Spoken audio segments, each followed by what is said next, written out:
I want to know about Auburn's offense next year. Now, Gus Malzahn has stated he's turning over the keys to Chad Morris. Chad Morris, former head coach, of course, at Arkansas. Before that, he was at, where in the world was he at? He's somewhere in Texas. And then he was the offensive coordinator, most notably at Clemson before that. SMU, yeah, that's right. So David asks, I had a question. Malzahn said he's going to turn over the keys to Chad Morris. Now, we also know that Gus has an ego. David's words, not mine. And like him or not, he put his team in a position to win every single game this past season.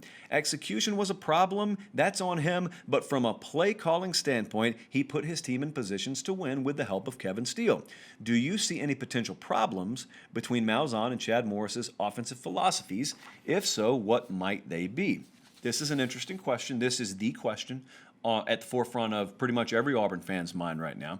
So it's important to remember what David said here and to go back to the why. A lot of times when you have a new coordinator, a new offensive coordinator brought in, it's because the previous year was either disastrous or it was so good that the previous year's offensive coordinator got a big job elsewhere. That's not really the case here. Neither of those are the case at Auburn this year. What happened is Malzahn was the guy last year. He took it upon himself, remember, to reassume play calling duties. And so they had an offensive coordinator last year, but not one in the classical sense of a play-to-play caller like you would maybe at Alabama with Steve Sarkisian. So last year was not a terrible year for Auburn. They had one of those A&M South Carolina kind of schedules, and they lose close to Florida, double-digit win team, New Year's 6 team. They lose by 3 points on the road to eventual national champion LSU. They lost close to Georgia. They beat Alabama.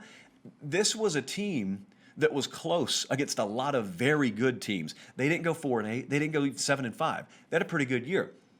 But then what happened at the end of the season is Chad Morris became available. And Gus Malzahn has immense respect, as do most coaches at the high school and college level, for Chad Morris. So it wasn't a necessity that they made the move here. It was more a move born out of opportunity. And the reason that I state this, you'll know in just a second. So preseason sentiment here is going to be meaningless because David is right again. You're going to listen to Gus Malzahn, and you're probably going to hear him say some variation of the following sentence. It's Chad Morris's offense this year, or Chad Morris, he's running things this year. All right, well, he could mean every single word of that, and that'd still be meaningless for me, and here's why. I was thinking earlier today about an appropriate road-based metaphor, so here's the one I came up with. Do you remember when you were younger, you probably took trips with your mom or your dad, and you wanted to drive. Every kid wants to drive, and so eventually you find yourself old enough, probably 8, 9, 10 years old, that being old enough, at least where I come from, and then you get out on a rural 2 or 4 lane road, and there's no traffic, and it's a straight shot, and so you get pulled over into the lap, and they say it's your turn to drive. Mind you, your feet aren't long enough to reach the pedals yet, but your hands can reach the steering wheel, and your hands take hold of the wheel, and no one else's hands are on the wheel, and you're driving. And as long as the car's going straight, you're in control. But once that car starts to drift towards the center just a little bit, or if it even so much as starts to act like it's going to drift towards the white line on the side, what happens? That hand reaches in from the left or the right, sort of guides you back on path. That, if I had to guess, will be the offensive system at Auburn this year. I don't doubt for a second that what Gus Malzahn is saying is true. I don't doubt that he has full intention of letting Chad Morris do his thing. And I don't doubt if Auburn is running folks out of buildings and Auburn is running up an undefeated record late into the year and there's just smooth sailing, I don't doubt that it is Chad Morris's offense. That's not reality. That's not how college football works, especially when you play the kind of schedule that Auburn plays. So what happens, not when things are good, what happens when a guy who himself had a pretty good year last year and was quoted as saying, I never should have relinquished play calling duties. I'm calling plays at Auburn from now on. What happens when he's looking there and saying, oh no, I don't like where we are. 2 minutes to go into half. I got some thinking to do when I go into the locker room. When we come out here for the third quarter, I'm not so sure I don't need to have some input here. So Malzahn does not see himself, I can tell you right now, as a CEO.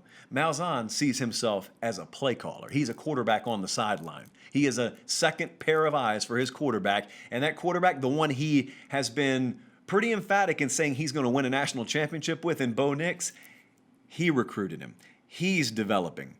So now we get to look forward a little bit. Perception versus reality. What's it actually going to be like? Well, play calling is not like it seems on Xbox. You know, on Xbox, at least when they used to put the game out, play calling would be you pick a play and you run the play, and then the play's over, and okay, let me scroll through this list of plays and let me pick what I'm going to do next. And if you're a novice player like most people are, there's not really a whole lot of design. You keep going with what ends up working, and you don't go so much with the stuff that's not working, and you just avoid altogether the plays that look weird and you don't know how to run them.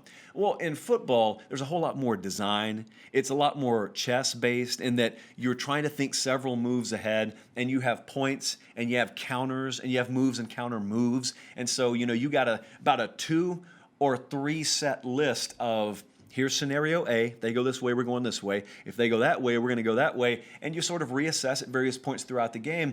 And the point is, you may have a thick playbook that looks like a phone book. You got a list of anywhere from about 60 to 120 plays that are in your game plan for that specific day. And guess who signed off on every one of them, regardless of who's calling plays?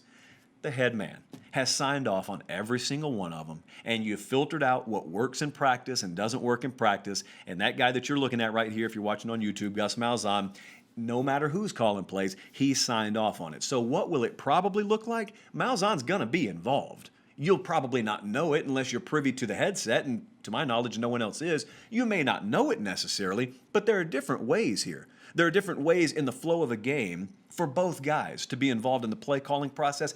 A lot of staffs do it this way. One guy is responsible for certain down and distance. Another guy is responsible, and it is his specialty, for third and short. One guy handles red zone or red area, whatever you want to call it. Maybe one guy has more the 20 to 20 kind of frame. Third down and fourth or less.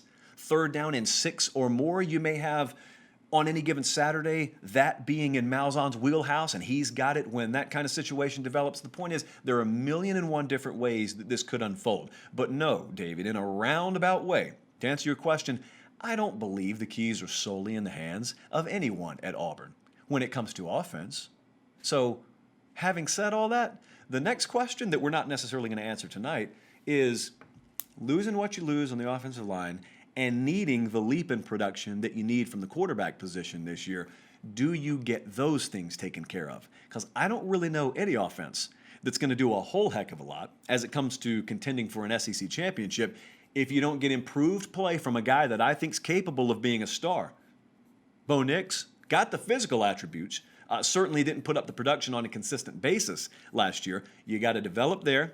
Chad Morris is known for being able to develop that position, but like we were just talking about a few minutes ago with A&M, what kind of shot did Kellen Mond have last year?